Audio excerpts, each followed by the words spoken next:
فرزند زہرا یہ حالات برے ہیں۔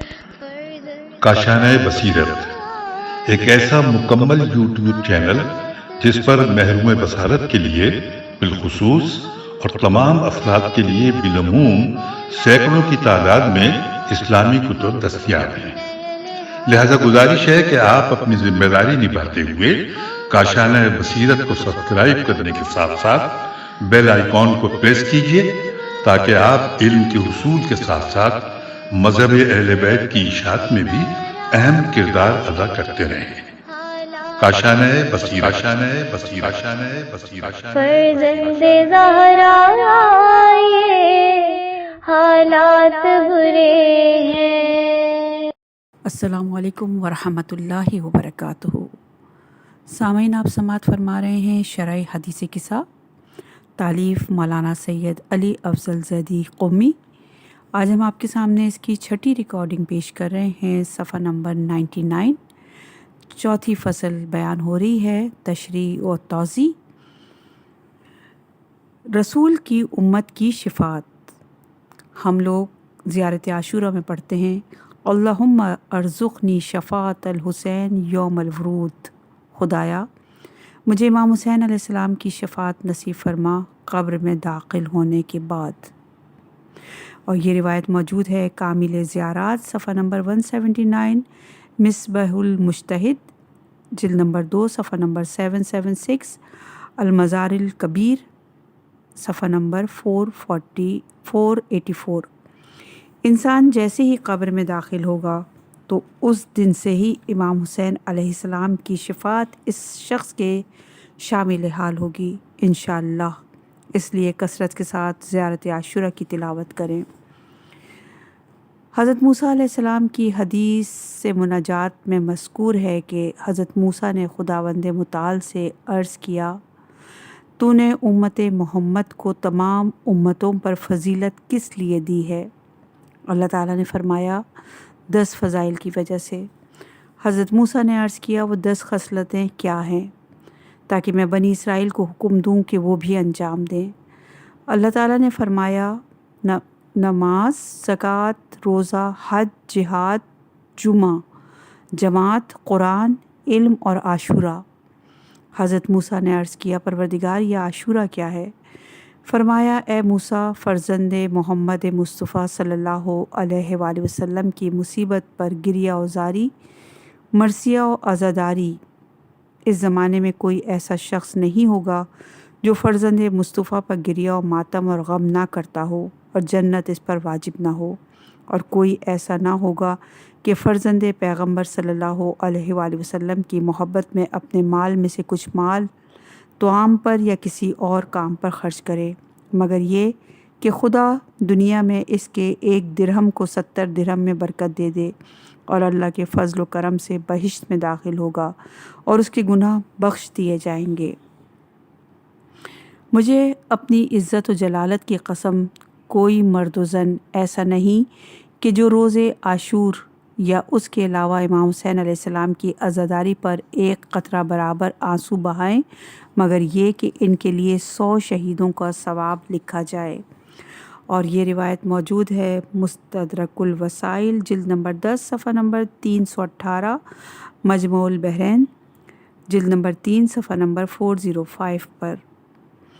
قیامت میں شفاعت کرنے والے جہاں رسول اکرم صلی اللہ علیہ وآلہ وسلم اور اہل بیت ہوں گے، وہاں شفاعت کرنے والے امام حسین علیہ السلام بھی ہوں گے۔ پس اپنے دوستوں اور محبوں کی شفاعت کریں گے اور اپنے دوستوں کے دوستوں کی بھی شفاعت کریں گے۔ اس قدر شفاعت کریں گے کہ حضرت محمد صلی اللہ علیہ وآلہ وسلم راضی ہو جائیں، بلکہ تمام پیغمبر اپنی امت کی شفاعت میں مظلوم سید الشہداء کے محتاج ہوں گے۔ روایت میں ہے کہ اہل محشر کی 1000 صفیں ہوں گی، 99 صفوں کی شفاعت امام حسین علیہ السلام کریں گے اور 1 صف کی شفاعت باقی ائمہ طاہرین کریں گے، اور اس 1 صف میں بھی امام حسین شریک ہوں گے۔ اور یہ روایت موجود ہے تذکرۃ الشہداء، جلد نمبر 1، صفحہ نمبر 39۔ اس میں کوئی شک نہیں کہ امام حسین علیہ السلام کی شفاعت گناہگار انسانوں کی شفاعت ہوگی، اور جو بھی ان کی مظلومیت پر گریہ کرے گا اللہ تعالیٰ ان آنسوؤں کے صدقے میں اسے بخش دے گا۔ جنت میں جانا ہے تو امام حسین علیہ السلام سے تمسک حاصل کریں، کیونکہ باب حسین جنت کا دروازہ ہے جو وسیع و عریض ہے۔ اس دروازے سے جنت میں داخل ہونا ہے تو امام حسین پر گریہ کریں۔ فاقبل عند ذلك ابو الحسن علی ابن ابی طالب وقال السلام علیکی یا بنت رسول اللہ فقلت علیک السلام یا ابو الحسن و یا امیر المومنین فقال یا فاطمۃ انی اشم عندک رائحۃ طیبۃ کانہا رائحۃ اخی و ابن عمی رسول اللہ فقلت نعم ہا ما والدیک تحت الکساء۔ زوجہ کا احترام، صفحہ نمبر ہے 102۔ مولا علی جب گھر میں داخل ہوئے تو کس طرح زوجہ کا احترام کیا، اور داخل ہوتے ہی زوجہ کو سلام کیا، اور سلام کرتے وقت نام لے کر نہیں بلکہ فرمایا السلام علیکہ یا بنتی رسول اللہ۔ بس ہمیں چاہیے کہ زوجہ کو سلام کرتے وقت یا ویسے ہی اچھے القابات سے پکاریں تاکہ زوجہ خوش ہو جائے، اور یہ امید نہ رکھیں کہ زوجہ ہی سلام کرے گی، بلکہ اگر گھر میں شوہر داخل ہو تو پہلے خود سلام کرے تاکہ گھر میں برکت ہو۔ اگر شوہر سلام کرے گا تو زوجہ خوش ہوگی، اور کسی کو خوش و مسرور کرنا بھی ثواب ہے۔ شوہر کی ذمہ داری ہے کہ زوجہ کے نان و نفقہ کا انتظام کرے، اور زوجہ کی ذمہ داری ہے کہ شوہر کی اطاعت کرے اور اچھی خدمت کرے۔ میاں بیوی ایک دوسرے کا خیال رکھیں اور دوسرے کے حق کی رعایت کریں۔ اگر ایک دوسرے کے حقوق کی رعایت کی جائے تو کبھی بھی گھر میں لڑائی جھگڑے نہ ہوں گے۔ حضرت علی فرماتے ہیں عورت ایک پھول ہے اور اس کے ساتھ زور زبردستی نہ کرو، اور یہ روایت موجود ہے الکافی کی جلد نمبر 5 صفحہ نمبر 510 اور تحفہ العقول صفحہ نمبر 87 پر۔ ظاہراً مولا کے اس فرمان سے یہ سمجھ میں آتا ہے کہ زوجہ سے پیار و محبت کے ساتھ پیش آؤ۔ عورت نازک طبع ہے، امام نے پھول کی مانند قرار دیا، پس اس کی حفاظت کرو ورنہ پھول مرجھا جائے گا۔ اس روایت پہ توجہ کریں۔ امام صادق علیہ السلام سے روایت ہے کہ آپ نے فرمایا رسول خدا کو خبر ملی کہ سعد بن معاذ کا انتقال ہو گیا ہے۔ رسول خدا کھڑے ہوئے اور آپ کے ساتھ آپ کے صحابہ بھی کھڑے ہو گئے۔ آپ نے سعد کو غسل اور کفن کرنے کا حکم فرمایا اور خود اس کے دروازے پر کھڑے رہے۔ جب غسل و کفن اور حنوط مکمل ہو گیا تو تابوت کو اٹھایا گیا۔ آپ نے بغیر جوتے اور چادر کے اس جنازے کی تشییع فرمائی، اور آپ کبھی تابوت کو دائیں جانب کندھا دیا، کبھی بائیں جانب سے تابوت کو اٹھایا، یہاں تک کہ قبر تک تابوت پہنچ گیا۔ رسول خدا صلی اللہ علیہ وآلہ وسلم اس کی قبر میں داخل ہوئے، اس کو درست کیا اور اس کو قبر میں اتارا، اور خود اس کی قبر پر اینٹوں کو چنا، اور آپ نے فرمایا کہ مجھے پتھر اور مٹی دو۔ آپ نے مٹی کو اینٹوں کے درمیان خود لگایا، تمام کام مکمل ہو گیا۔ خود ان کی قبر پر مٹی ڈالی اور قبر کو خود بنایا۔ رسول خدا صلی اللہ علیہ وآلہ وسلم نے فرمایا کہ میں جانتا ہوں کہ یہ پرانی ہو جائے گی۔ جب سعد کی قبر مکمل ہو گئی تو سعد کی ماں نے کہا اے سعد تجھے جنت مبارک ہو۔ رسول خدا صلی اللہ علیہ وآلہ وسلم نے فرمایا اے سعد کی ماں اتنا خوش نہیں ہو، کیونکہ سعد فشار قبر میں مبتلا ہوگا۔ رسول خدا صلی اللہ علیہ وآلہ وسلم اور دوسرے لوگ واپس پلٹے تو انہوں نے عرض کیا اے اللہ کے رسول، ہم نے دیکھا کہ جو سلوک آپ نے سعد کے ساتھ کیا وہ کسی دوسرے سے کبھی نہیں کیا۔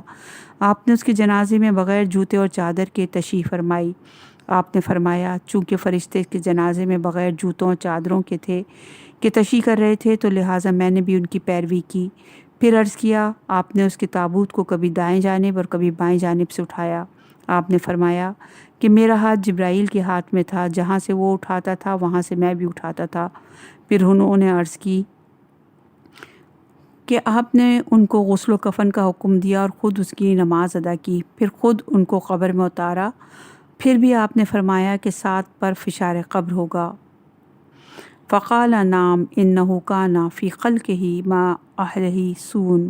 آپ نے ارشاد فرمایا کہ ہاں، کیونکہ وہ اپنے اہل و عیال کے ساتھ بد اخلاقی کرتا تھا۔ اور یہ روایت موجود ہے امالیہ صدوق کی صفحہ نمبر 384، امالیہ توسی صفحہ نمبر 468، بہار الانوار کی جلد نمبر 22 صفحہ نمبر 107 پر۔ مرد کا اپنی زوجہ کو گھر سے نکالنا۔ ایک روز شدید گرمی کے زمانے میں ظہر کے بعد حضرت علی اپنے گھر کی طرف آ رہے تھے۔ دیکھا کہ گھر کے دروازے پر ایک خاتون کھڑی ہے۔ حضرت علی علیہ السلام کو دیکھتے ہی عرض کی، میرا شوہر مجھ پر ستم کرتا ہے، ڈراتا ہے اور قسم کھاتا ہے کہ میں تجھے ماروں گا۔ حضرت علی علیہ السلام نے فرمایا، صبر کرو، تھوڑی گرمی کی شدت کم ہو تو میں تمہارے گھر آتا ہوں اور بات کرتا ہوں۔ عورت نے پریشانی کے عالم میں عرض کی، میں گھر سے زیادہ دیر باہر رہی تو شوہر اور زیادہ ناراض اور غصہ کرے گا اور مجھ پر ظلم کرے گا، میرے لیے اور مشکل ہو جائے گی۔ حضرت نے جب یہ سنا تو سر کو جھکایا اور کچھ دیر فکر کرنے کے بعد فرمایا، مظلوم کی فریاد کو پہنچنا چاہیے۔ یہ کہتے ہی خاتون سے پوچھا کہ تمہارا گھر کہاں ہے؟ عورت کے ساتھ ساتھ اس کے گھر تک پہنچے۔ حضرت علی گھر کے دروازے پر کھڑے ہوئے اور بلند آواز سے سلام کیا۔ جو جوان گھر سے باہر آیا، حضرت نے اس سے فرمایا، خدا سے ڈرو، تم نے اپنی زوجہ کو ڈرایا اور گھر سے باہر نکال دیا۔ جوان نے غصے اور بے ادبی سے عرض کی، میری بیوی کے کام سے تمہارا کیا تعلق؟ خدا کی قسم تمہاری اس بات کی وجہ سے ضرور اس کو آگ میں جلاؤں گا۔ حضرت علی نے جب اس جوان کی گفتگو کو سنا کہ یہ تو قانون کی رعایت نہیں کر رہا، بہت سخت تعجب کیا اور تلوار کو نیام سے نکالا اور فرمایا، میں تجھے امر بالمعروف اور نہی عن المنکر اور خدا کے حکم کو بتا رہا ہوں، لیکن تو گناہ اور خدا کے حکم کی سرتابی کر رہا ہے۔ اور یہ روایت موجود ہے مناقب آل ابی طالب، جلد نمبر 2 صفحہ نمبر 106، بہار الانوار کی جلد نمبر 41 صفحہ نمبر 57، مستدرک الوسائل جلد نمبر 12 صفحہ نمبر 337، جامع احادیث شیعہ جلد نمبر 25 صفحہ نمبر 546 پر۔ اس دوران حضرت علی علیہ السلام اور اس جوان کے درمیان کچھ باتوں کا رد و بدل ہوا۔ جو بھی اس گلی سے گزر رہا تھا وہ حضرت کے ارد گرد جمع ہو گئے اور حضرت کو سلام کر رہے تھے۔ جوان جو مولا کو نہیں پہچان سکا تھا، جب لوگوں کے سلام کی طرف متوجہ ہوا تو پتہ چلا کہ امیر المومنین علی علیہ السلام سے گفتگو کر رہا ہے۔ ایک دفعہ لرز گیا اور اپنا سر شرمندگی سے جھکا لیا اور کہا، اے امیر المومنین، میری لغزش کو معاف کریں، خدا کی قسم آپ کے حکم کی تعمیل کروں گا اور کوشش کروں گا کہ اپنی زوجہ سے معمول کے مطابق پیش آؤں۔ حضرت نے اپنی تلوار کو نیام میں رکھا اور خاتون کو بھی نصیحت کی کہ اپنے گھر میں جاؤ اور اپنے شوہر کے ساتھ اس طرح پیش آؤ کہ اس کو غصہ نہ آئے۔ اور یہ روایت موجود ہے گنجینہ معارف جلد نمبر 2 صفحہ نمبر 465 پر۔ جناب سیدہ کا مولا علی کو جواب بے سلام، صفحہ نمبر 106، وعلیک السلام و یا ابو الحسن و یا امیر المومنین۔ جس طرح حضرت علی علیہ السلام نے زوجہ کا نام نہیں لیا، اسی طرح جواب سلام میں بی بی فاطمہ نے شوہر کا نام نہیں لیا بلکہ بہترین القابات کے ذریعے جواب سلام دیا۔ اچھی عورتوں کی ایک صفت یہ ہے کہ وہ خدا کی بندگی کے علاوہ اپنے شوہر کی اطاعت کریں، تاکہ اسلام میں ہر خانہ دار عورت کے ذمے 3 بھاری ذمہ داریاں ہیں۔ نمبر 1، شوہر کی خدمت اور اس کے آرام و آسائش کا خیال رکھنا۔ جب وہ گھر آئے تو آرام و آسائش محسوس کرے، اور یہ عورت کا جہاد ہے۔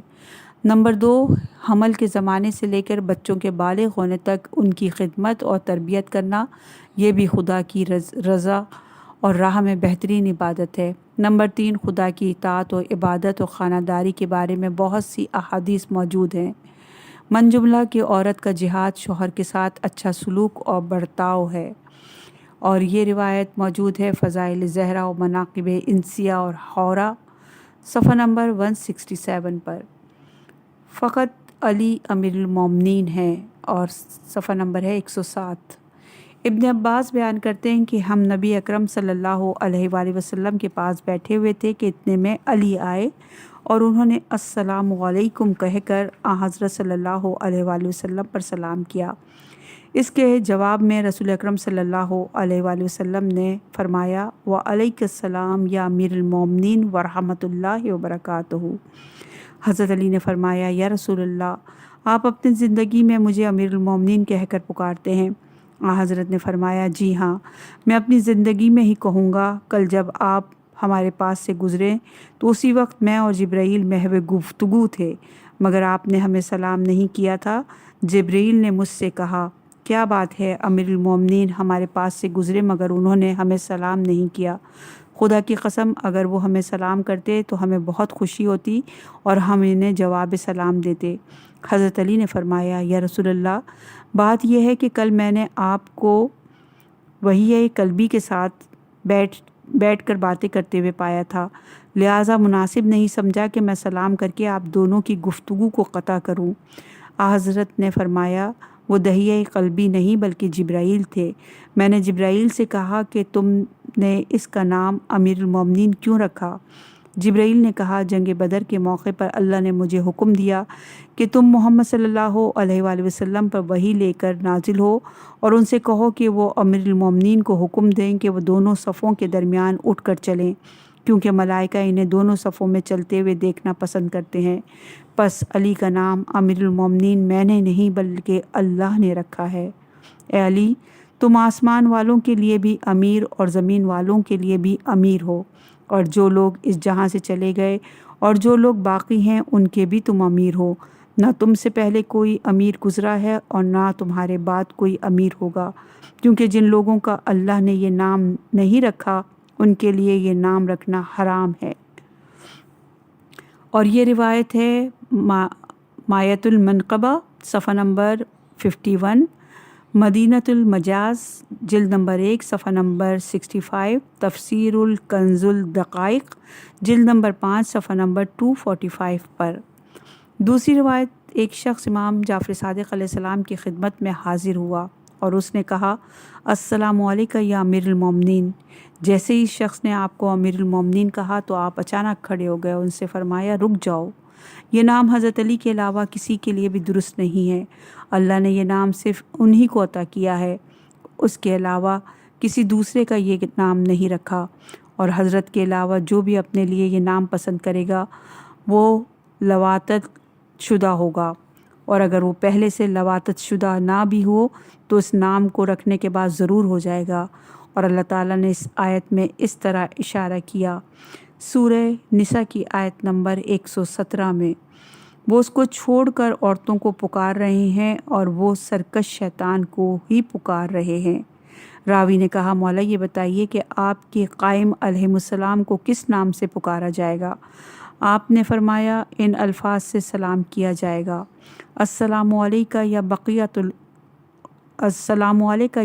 اللہ، السلام علیکہ یا ابن رسول اللہ۔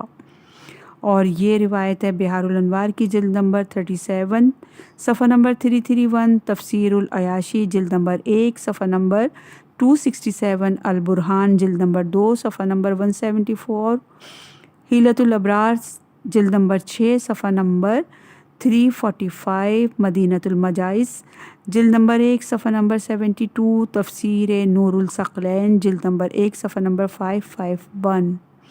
روایت میں ہے کہ پیغمبر اکرم صلی اللہ علیہ وآلہ وسلم نے اپنی زندگی میں ہی 7 افراد کو بلوایا اور حکم دیا کہ حضرت علی علیہ السلام کو امیر المومنین کے لقب سے سلام کریں، تاکہ سب پر واضح ہو جائے کہ امیر المومنین کا لقب فقط علی کے ساتھ مخصوص ہے۔ جن 7 افراد نے السلام علیکہ یا امیر المومنین کہہ کر رسول اللہ صلی اللہ علیہ وآلہ وسلم کے سامنے سلام کیا وہ یہ ہیں: خلیفہ اول، خلیفہ ثانی مقداد بن اسود الکندی، ابو ذر غفاری، حذیفہ یمنی، عمار بن یاسر، عبداللہ بن مسعود، بریدہ، جو سب سے چھوٹے تھے، اور یہ کام رسول خدا نے حکم الہی سے انجام دیا۔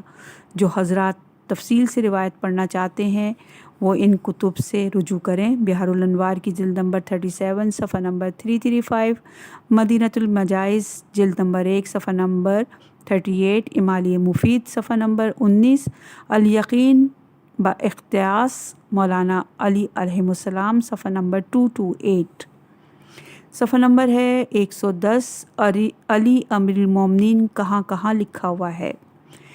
طبری نے احتجاج میں لکھا ہے کہ قاسم بن معاویہ کا بیان ہے کہ میں نے امام صادق سے عرض کی کہ مولا، لوگ معراج کے متعلق ایک روایت نقل کرتے ہیں کہ جب حضور اکرم صلی اللہ علیہ وآلہ وسلم معراج پر تشریف لے گئے تو آپ نے عرش پر لا الہ الا اللہ محمد الرسول اللہ ابو بکر الصدیق کے کلمات لکھے ہوئے دیکھے۔ یہ سن کر امام صادق نے فرمایا سبحان اللہ، ان لوگوں نے ہر چیز تبدیل کر دی، یہاں تک کہ انہوں نے یہ بات بھی تبدیل کر دی۔ میں نے کہا ہاں۔ امام نے فرمایا جب اللہ تعالیٰ نے عرش کو پیدا کیا تو اس پر لا الہ الا اللہ محمد الرسول اللہ علی امیر المومنین تحریر کیا، اور جب پانی کو پیدا کیا تو اس کی لہروں پر لا الہ الا اللہ محمد الرسول اللہ علی امیر المومنین تحریر کیا۔ جب اللہ تعالیٰ نے کرسی کو پیدا کیا تو اس کے پایوں پر لا الہ الا اللہ محمد الرسول اللہ علی امیر المومنین تحریر کیا۔ جب اللہ تعالیٰ نے لوح کو پیدا کیا تو اس پر بھی لا الہ الا اللہ محمد الرسول اللہ علی امیر المومنین تحریر کیا۔ جب اللہ نے اسرافیل کو پیدا کیا تو اس کی پیشانی پر لا الہ الا اللہ محمد رسول اللہ علی امیر المومنین لکھا۔ جب اللہ نے جبرائیل کو پیدا کیا تو اس کے پروں پر لا الہ الا اللہ محمد رسول اللہ علی امیر المومنین لکھا۔ جب اللہ نے آسمان بنائے تو ان کے اطراف پر لا الہ الا اللہ محمد رسول اللہ علی امیر المومنین لکھا۔ جب اللہ نے پہاڑ بنائے تو ان کی چوٹیوں پر لا الہ الا اللہ محمد رسول اللہ علی امیر المومنین لکھا۔ جب اللہ نے سورج بنایا تو اس پر لا الہ الا اللہ محمد رسول اللہ علی امیر المومنین لکھا۔ جب اللہ نے چاند پیدا کیا تو لکھا لا الہ الا اللہ محمد رسول اللہ علی امیر المومنین۔ اور چاند میں تمہیں جو سیاہی دکھائی دیتی ہے وہ اسی تحریر کی ہے۔ جب بھی تم میں سے کوئی لا الہ الا اللہ محمد رسول اللہ پڑھے تو اسے چاہیے کہ علی امیر المومنین کہے۔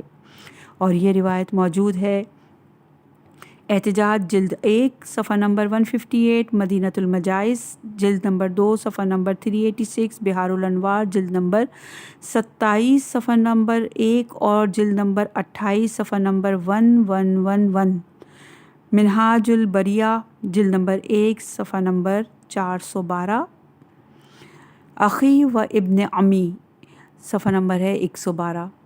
دونوں ایک دوسرے کے بھائی اور ابن عم ہیں، جیسا کہ رسول اکرم صلی اللہ علیہ وآلہ وسلم نے فرمایا اے لوگوں، میں تم کو اپنے بھائی اور ابن عم سے محبت کی وصیت کرتا ہوں، اس سے مومن کے علاوہ کوئی محبت نہیں کرے گا اور منافق کے علاوہ کوئی اس سے بغض نہیں رکھے گا۔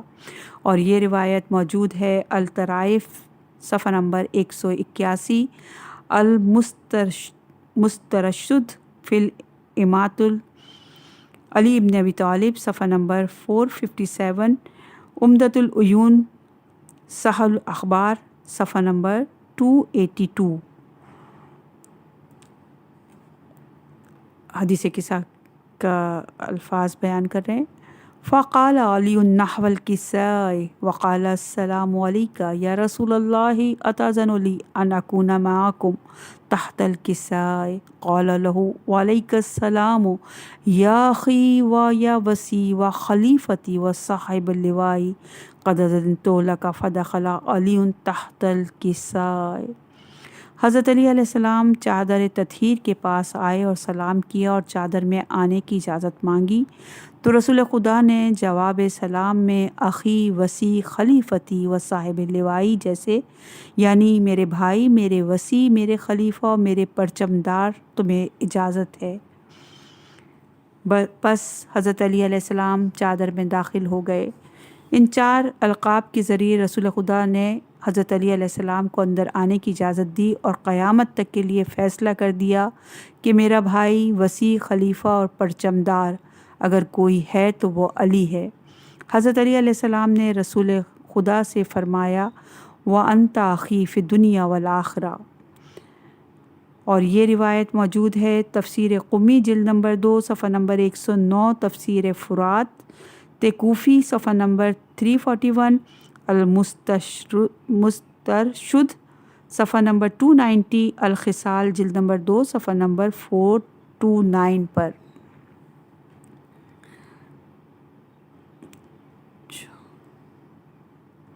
اہل سنت کی کافی کتابوں میں حاذا اخی بھی ذکر ہوا ہے۔ اہل تحقیق رجوع کر سکتے ہیں صحیح ترمذی جلد نمبر 2 صفحہ نمبر 299، مستدرک الحاکم جلد نمبر 2 صفحہ نمبر 14 اور مسند احمد جلد نمبر 1 صفحہ نمبر 159، طبقات ابن سعد جلد نمبر 2 صفحہ نمبر 13، اسد الغائبہ جلد نمبر 3 صفحہ نمبر 317 وغیرہ۔ رسول خدا صلی اللہ علیہ وآلہ وسلم نے حضرت علی علیہ السلام کے لیے جہاں پہ انت کہہ کر فرمایا وہاں پہ حاذا اخی بھی فرمایا، بلکہ اس وضاحت کے ساتھ فرمایا حاذا اخی و وسی و خلیفتی فیکم فاسمعوا لہ و اطیعوا، تمہارے درمیان یہ میرا بھائی ہے اور میرا وصی ہے اور میرا خلیفہ ہے، بس اس کی باتوں کو سنو اور اس کی اطاعت کرو۔ اور یہ روایت موجود ہے مناقب آل ابی طالب جلد نمبر 2 صفحہ نمبر 25، تفسیر فرات کوفی صفحہ نمبر 302، شرائع نہج البلاغہ الابن ابی الحدید جلد نمبر 13 صفحہ نمبر 211، کشف الیقین مقدمہ صفحہ نمبر 4۔ غدیر خم کے میدان میں حاجیوں کے درمیان واضح الفاظ میں رسول اکرم صلی اللہ علیہ وآلہ وسلم نے فرمایا تھا، میری امت میں علی میرا بھائی، میرا وزیر، میرا وارث، میرا وصی، میرا خلیفہ ہے، اور میرے بعد ہر مومن کے ولی ہیں۔ اور یہ روایت ہے تفسیر نور الثقلین کی جلد نمبر 1 صفحہ نمبر 65، کمال الدین و تمام نعمہ جلد نمبر 1 صفحہ نمبر 277، کتاب سلیم بن قیس جلد نمبر 1 صفحہ نمبر 174، اسباد الہدا جلد نمبر 2 صفحہ نمبر 187 پر۔ اس کے بعد حضرت صلی اللہ علیہ وآلہ وسلم نے تمام اماموں کا نام لیا اور فرمایا قرآن ان کے ساتھ ہے اور یہ قرآن کے ساتھ ہیں، ان کے اور قرآن کے درمیان جدائی ممکن نہیں یہاں تک کہ حوض کوثر پہ مجھ سے ملاقات کر لیں۔ سب حاجیوں نے سنا اور گواہی بھی دی۔ خلیفہ و امام صفحہ نمبر ہے 114۔ خلیفہ و امام بنانے کا حق کسی کو بھی نہیں ہے۔ اللہ تعالیٰ نے قرآن مجید میں واضح الفاظ میں فرمایا سورہ بقرہ کی آیت نمبر 30 میں، بے شک میں زمین پہ خلیفہ بنانے والا ہوں۔ اسی طرح سورہ بقرہ کی آیت نمبر 124 میں فرمایا، بے شک میں نے تم کو لوگوں کا امام بنایا۔ پس واضح طور پر انی کہہ کر اللہ نے بتا دیا خلافت و امامت بنانے کا حق صرف مجھے ہے، خلیفہ بھی ہم بنائیں گے اور امام بھی ہم بنائیں گے، فقط رسول اکرم صلی اللہ علیہ وآلہ وسلم کا کام دکھانا اور بتانا ہے۔ جب اللہ نے ابراہیم کو امام بنایا تو حضرت ابراہیم نے فرمایا، کیا میری ذریت میں بھی ارشاد قدرت ہوا، یہ عہدہ امامت ظالمین تک نہیں جائے گا۔ اللہ نے ایک معیار حضرت ابراہیم کو دے دیا کہ جو بھی ظالم ہوگا وہ امام نہیں بن سکتا۔ ظالم ایک صفت ہے جو اپنے موصوف سے جدا نہیں ہو سکتی، مثال کے طور پر جیسے قاتل ایک صفت ہے جو اپنے موصوف سے جدا نہیں ہو سکتی۔ ہم نے کسی کو قاتل کیا اور قاتل نے مثلاً 20 سال قید بھی کاٹ لی، جب قاتل جیل سے باہر آئے گا تو لوگ ہمیں کیا کہیں گے؟ یہ شخص فلاں کا قاتل ہے۔ ہم نے سزا بھی بھگت لی، پھر بھی تا قیامت ہمیں لوگ قاتل ہی کہتے رہیں گے۔ دوسری مثال والد، مثلاً ہمارا بڑا بیٹا جس کا نام علی ہے اور اگر وہ مر جاتا ہے اور ان کے دوست اور دیگر افراد ہمیں کیا کہیں گے؟ یہ علی کے بابا ہیں۔ میرا بیٹا علی تو مر گیا لیکن پھر بھی قیامت تک علی کا والد ہی رہوں گا۔ تو قاتل، والد، یہ دونوں ایسی صفتیں جو اپنے موصوف سے جدا نہیں ہو سکتی۔ اسی طرح ظالم بھی ایک صفت ہے جو اپنے موصوف سے جدا نہیں ہو سکتی۔ اب دیکھنا یہ ہے کہ ظالم کیا ہے۔ اللہ تعالیٰ نے ارشاد فرمایا، شرک ظلم عظیم ہے۔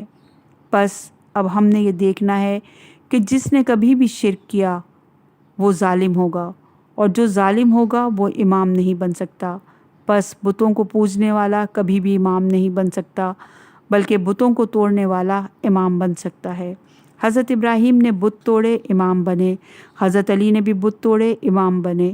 ہمارا موضوع خلافت و امامت نہیں ورنہ تفصیلی بحث کرتے، فقط اتنا جاننا ضروری ہے کہ عاصی و خاکی انسان اللہ اور رسول کا خلیفہ و جانشین معین نہیں کر سکتا۔ اس آیت پر توجہ کریں تو وہ بات واضح ہو جائے گی۔ سورہ یونس کی آیت نمبر 35، کہہ دیجئے کہ تمہارے شرکا میں کوئی ایسا ہے جو حق کی ہدایت کر سکے، اور پھر بتائیے کہ اللہ ہی حق کی ہدایت کرتا ہے، اور جو حق کی ہدایت کرتا ہے وہ واقعاً قابل اتباع ہے، یا جو ہدایت کرنے کے قابل بھی نہیں ہے مگر یہ کہ خود اس کی ہدایت کی جائے، تو آخر تمہیں کیا ہو گیا ہے اور تم کیسے فیصلے کر رہے ہو؟ قرآن حکیم نے مسئلہ توحید سے اسلام کے سارے مسائل کا حل نکال دیا ہے، اور اس کا قانون یہ ہے کہ محتاج و بے نیاز میں مقابلہ ہو جائے تو بے نیاز کو چھوڑ کر محتاج کو اختیار کرنا خلاف عقل و منطق ہے۔ مقام توحید میں خدا بالکل بے نیاز ہے اور باقی سارے معبود محتاج ہیں، اور مقام ہدایت میں انبیاء اور ائمہ ہدایت لے کر آئے ہیں اور قوم سے بے نیاز ہیں، اور باقی افراد ہدایت کے محتاج ہیں۔ لہٰذا بے نیازوں کو نظر انداز کر کے محتاجوں کی اتباع کرنا ایک جہالت، حماقت اور بے عقلی کے سوا کچھ نہیں ہے۔ یہ روایت موجود ہے حاشیہ قرآن ذیشان جوادی صاحب کی، اس کے حاشیے میں یہ موجود ہے صفحہ نمبر 459 پہ۔ علی اللہ کے چوتھے خلیفہ ہیں اور صفحہ نمبر ہے 116۔ علی یحییٰ بن سعید نے امام رضا علیہ السلام سے نقل کیا، امام علی رضا اپنے آبائے طاہرین کی سند سے حضرت علی سے روایت کی کہ آپ نے فرمایا کہ ایک مرتبہ رسول اکرم صلی اللہ علیہ وآلہ وسلم کے ساتھ مدینے کے راستے پر چل رہا تھا کہ ایک طویل القامت، گھنی داڑھی اور چوڑے شانے والے بزرگ ہمیں ملے، اور انہوں نے رسول خدا پر سلام کیا اور حضرت کو خوش آمدید کہا۔ پھر وہ بزرگ میری طرف متوجہ ہوئے اور کہا، چوتھے خلیفہ آپ پر سلام ہو اور اللہ کی رحمت اور برکتیں ہوں۔ پھر اس نے رسول خدا سے کہا، یا رسول اللہ، کیا یہ چوتھے خلیفہ نہیں ہیں؟ رسول خدا نے فرمایا، ہاں۔ وہ بزرگ روانہ ہوئے۔ ان کے جانے کے بعد میں نے رسول خدا سے عرض کی کہ یہ بزرگ کیا کہہ رہے تھے اور آپ نے کس بات کی تصدیق کی؟ رسول اکرم نے فرمایا، حقیقت یہی ہے کہ تم چوتھے خلیفہ ہو، کیونکہ اللہ نے اپنی کتاب میں فرمایا، میں زمین پر اپنا خلیفہ بنا رہا ہوں، سورہ بقرہ کی آیت نمبر 30 میں۔ ان الفاظ کے ذریعے آدم کی خلافت کا اعلان کیا، لہٰذا پہلے خلافت حضرت آدم کی ہے۔ پھر اللہ تعالیٰ نے موسیٰ کی حکایت کو بیان کیا جب موسیٰ نے اپنے بھائی ہارون سے کہا، سورہ اعراف کی آیت نمبر 142 میں، میری قوم میں میرے خلیفہ بن جاؤ اور اصلاح کرو۔ دوسری خلافت ہارون کی ہے۔ اللہ نے تیسری خلافت کا اعلان کیا اور ان الفاظ میں بیان کیا، سورہ صاد کی آیت نمبر 26 میں، اے داؤد، بے شک ہم نے آپ کو زمین میں خلیفہ بنایا، تم لوگوں کے درمیان حق کے ساتھ فیصلہ کرو، لہٰذا تیسری خلافت حضرت داؤد کی ہے۔ ان تین خلفاء کے بعد اللہ نے فرمایا، حج اکبر کے دن اللہ اور اس کے رسول کی طرف سے لوگوں کے لیے یہ اعلان کیا جاتا ہے، اور یہ ہے سورہ توبہ کی آیت نمبر 3 میں کا ترجمہ ہم نے بیان کیا کہ حج اکبر کے دن اللہ اور اس کے رسول کی طرف سے لوگوں کے لیے اعلان کیا جاتا ہے، خدا اور اس کے رسول کے مبلغ اور اعلان کرنے والے تم ہو، اور تم ہی میرے وزیر جانشین اور میرے قرض ادا کرنے والے اور میری طرف سے دین پہنچانے والے ہو، اور تمہیں مجھ سے وہی نسبت ہے جو ہارون کو موسیٰ سے تھی، لیکن میرے بعد کوئی نبی نہیں آئے گا، جیسا کہ اس بزرگ نے کہا ہے کہ تم چوتھے خلیفہ ہو۔ کیا تمہیں معلوم ہے کہ وہ بزرگ کون تھے؟ میں نے کہا، مجھے نہیں معلوم۔ حضرت نے فرمایا، وہ تمہارے بھائی حضرت خضر تھے۔ اور یہ روایت موجود ہے عیون رضا، اخبار رضا، جلد نمبر 2 صفحہ نمبر 10، بہار الانوار کی جلد نمبر 36 صفحہ نمبر 417، 50 موضوع 100 واقعات صفحہ نمبر 85، مجمع البحرین جلد نمبر 5 صفحہ نمبر 56، اسبات الہدا جلد نمبر 3 صفحہ نمبر 30، البرہان جلد نمبر 2 صفحہ نمبر 735، مدینۃ المجائز جلد نمبر 2 صفحہ نمبر 419 پہ۔ مولا علی نے فرمایا، ہمارے علاوہ کوئی بھی امامت اور خلافت کی صلاحیت نہیں رکھتا، اور یہ روایت موجود ہے بحار الانوار کی جلد نمبر 31 صفحہ نمبر 420، الاحتجاج طبرسی جلد نمبر 1 صفحہ نمبر 152۔